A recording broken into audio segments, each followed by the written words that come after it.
Welcome to our channel. In today's video, we'll learn how to export a range from Excel to Microsoft Word. Let's get started. Exporting a range from Excel to Word can be a useful skill when you want to transfer data or create reports. It allows you to seamlessly move your data between the two applications. So let's dive in and learn how to do it. The first step is to select the range you want to export in Excel. Make sure to choose the cells containing the data you want to transfer, then click Export to Word.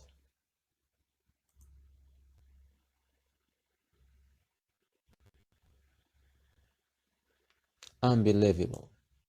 So here you can make some adjustments here.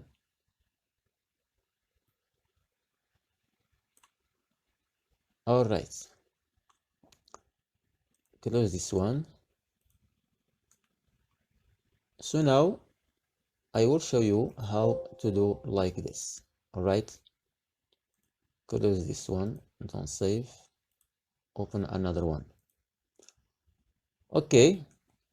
So now go to insert to insert a shape. This one. Right click on it, edit text, export to Word. Select all, bold, make it bigger, center, right.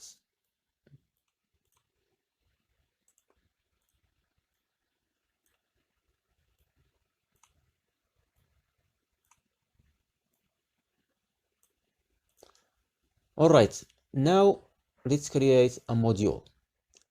Go to developer here,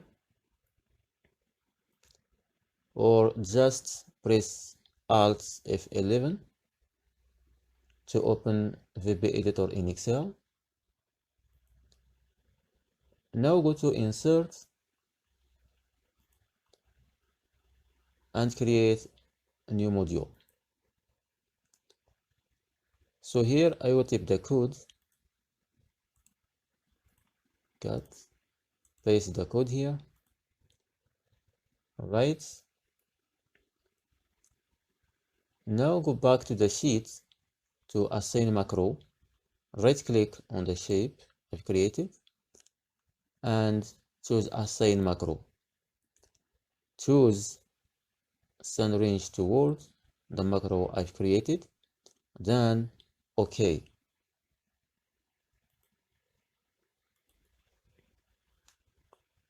So now select all the cells that you want to send to Word, then click export.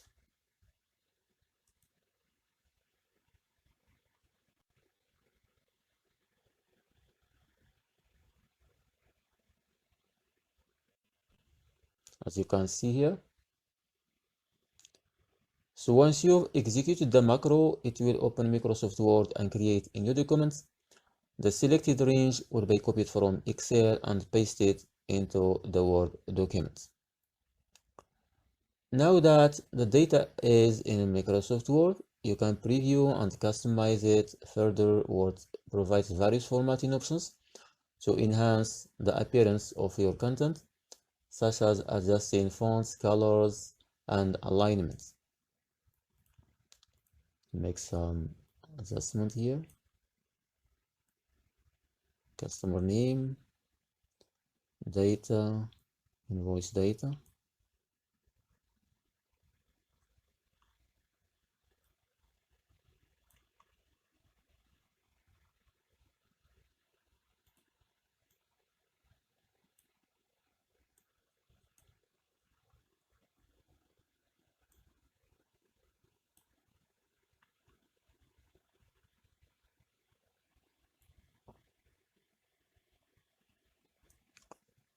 So when you're satisfied with the exported range in Word, remember to save the document You can choose your desired file name and location to keep it organized.